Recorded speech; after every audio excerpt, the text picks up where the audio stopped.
Hi guys, welcome back. This is G-Man, My World 67. It's been a while since my last video, and this is kind of the follow-up video on that number 460 LNER little engine. And it's completed. I don't know what else I could do to it.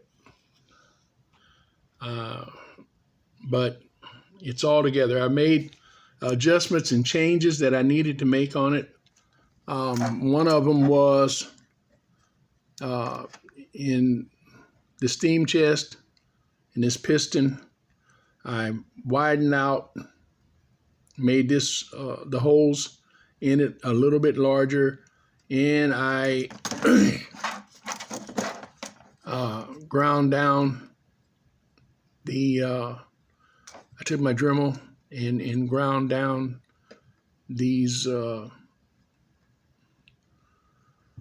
rods a little bit on the end so that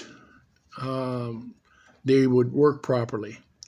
I made an adjustment to the chassis. I also put in a block as a spacer back here in the back. And let me get it down here to where, right here. And put this block. This keeps this from sliding from side to side, which it wasn't doing too bad, but it's better to have that spacer in there.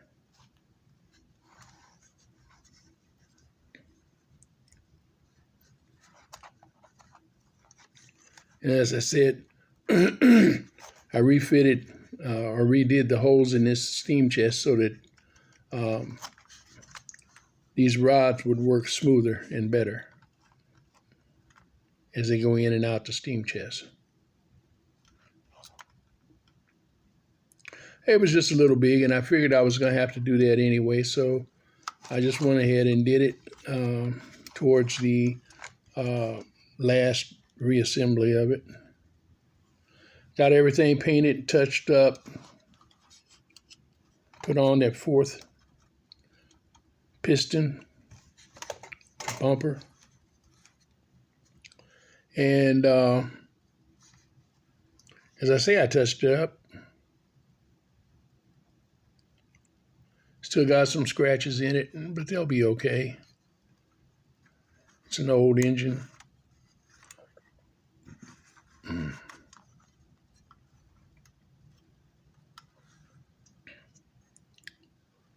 And for the most part, it's ready for service. Set it back up there.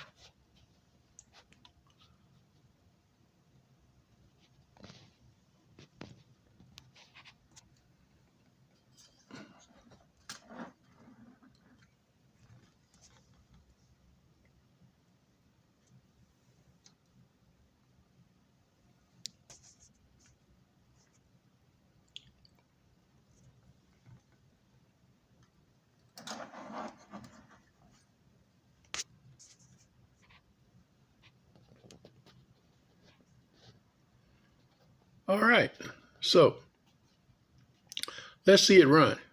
I'm just going to test it on the test track and let you get a view of how it runs. Okay, got the test track set up. Let's see what goes. Now, this doesn't have a reverse. I took the reverse unit out of it as it was bad. And of course, a lot of these originally didn't reverse anyway.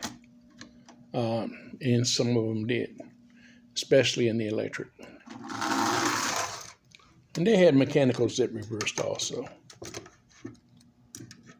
But this one's going to be a one-way engine, which I don't do a lot of switching, so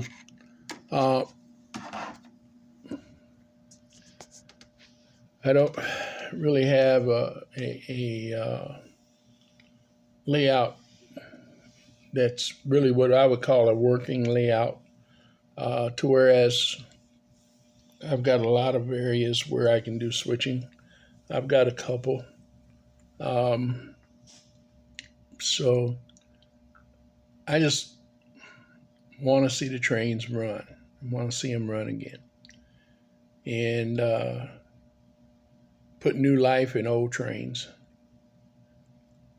So this one's got new life and it's running again. And I hope you guys enjoy these videos. I'm going to give you a sneak peek at the next project. And then I'm going to let you go with that until I get the filming done for the video. Okay, guys, here it is. Another, actually, I'm thinking this is kind of this was either originally a kit or it was a Bassett Lock Hornby combination kind of engine, because this cab is brass and I had to do some repairs on it and get it back on. And it's really kind of hard to tell whether this was originally a Bassett Lock or a Hornby shell. But by all accounts that I can see, it is a Hornby shell. The thing that throws it off is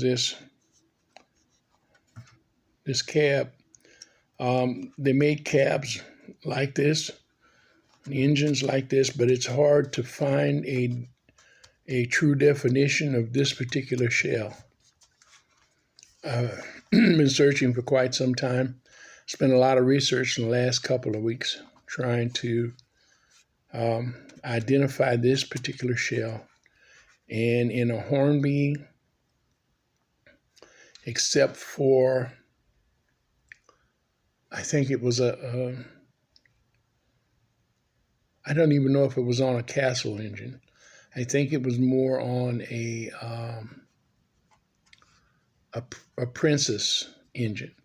And the only engines that are shown, according to Hornby history and the Hornby books, in the Princess are 4.62s.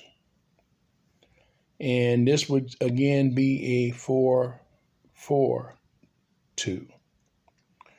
I'm pretty sure, or a 4.40.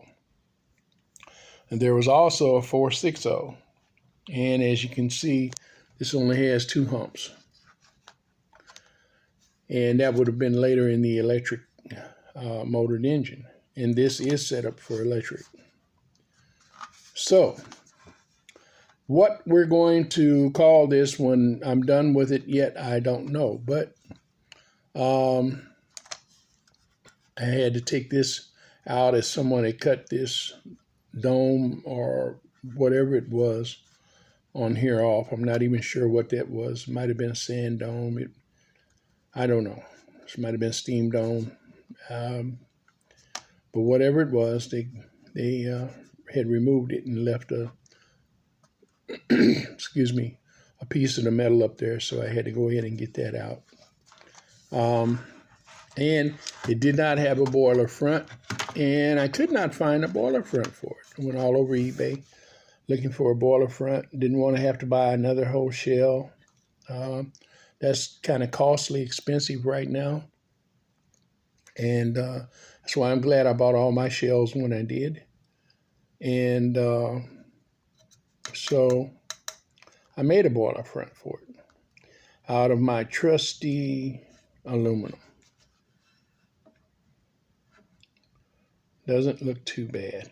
Look real spiffy when it's once it's painted.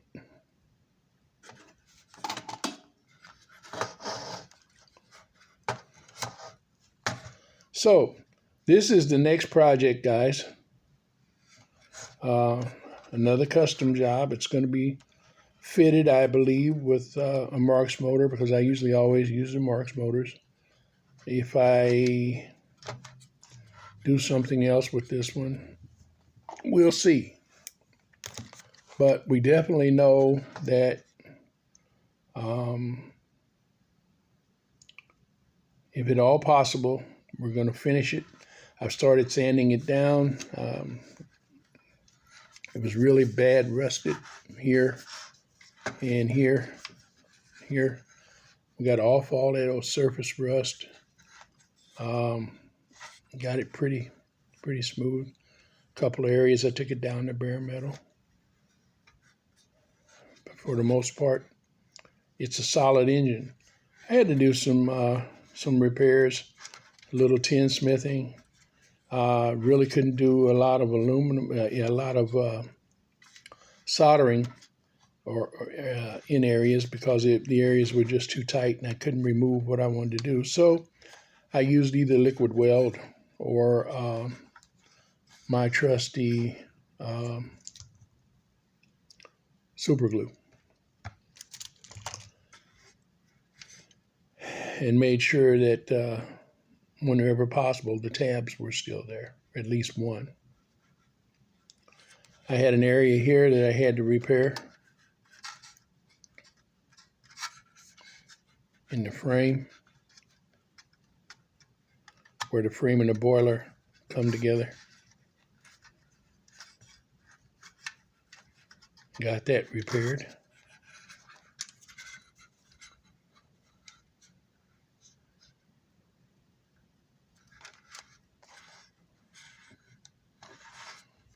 So this should be a fun project. Anyhow, this will be the next project, and we'll see what we call it. Outside of a custom built. And that's all I have for you in this video. So as always, if you guys enjoy operating your trains, working on your layout, refurbishing your trains, custom building, whatever it is, just working on your layout, changing things around, you should be having fun. And whatever you're doing, you should also have happy rails. This is G-Man. Bye-bye.